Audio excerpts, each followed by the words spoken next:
Bismillahirrahmanirrahim. Amongst various misconceptions which are found regarding Islam and non-Muslims is the notion that killing a non-Muslim is a very rewarding act, and it is generally believed on the basis of a narrative that if a Muslim kills a non-Muslim, he shall be rewarded. And I'll read out this narrative to you, and then we'll discuss and see how this narrative relates to the actual sources of Islam. The words are La yajtami'u kafirun wa qatiluhu fin nari abada. It is recorded in the Sahih of Imam Muslim, and it translates as a disbeliever. The word is kafir. A disbeliever and his killer will never be together in hell.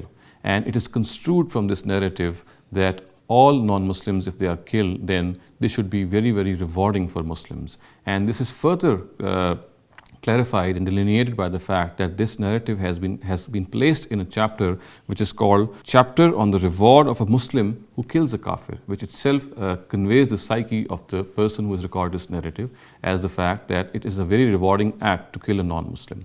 Now, first of all, it should be considered and it should be kept in mind that killing non-Muslims is a specific law of the Almighty which has become operational, or which became operational only in the times of the messengers of God. And in those times, the Prophet, the Almighty himself, through his messengers, punished people who had deliberately denied the truth, so that this whole exercise could become a corroboration of the fact that one day everyone will be faced with his deeds on the day of judgment. So first of all, it must be realized that the word kafir and these narratives here, they relate to a specific era of this universe, of this world, in which the Almighty sent messengers of God, and through them He punished kafirs, He punished the disbelievers amongst them. And of course, this was a very rewarding act at that time, because it took place at the behest and the command of the Almighty. However, today we are in no position to ascertain who a kafir is. Neither is this law operational anymore. It related specifically to the messengers of God. Today we cannot kill kafirs simply because of the fact that we think that it's a rewarding act. It is no longer a rewarding act. We have not been permitted to temper and to kill such non-Muslims.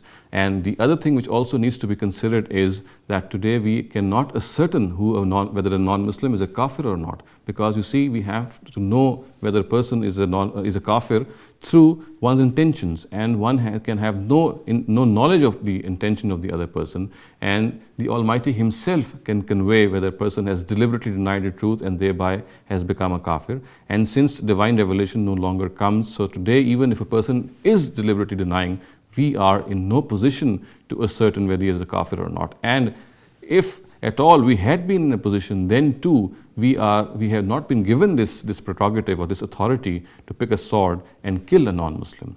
This, as I said, relates specifically to the messengers of God, in whose era, in whose times the Almighty himself punished these non-believers, these kafirs, through the agency of these messengers and their followers. أقول قولي هذا واستغفر الله لي ولكم ولسائر المسلمين والمسلمات.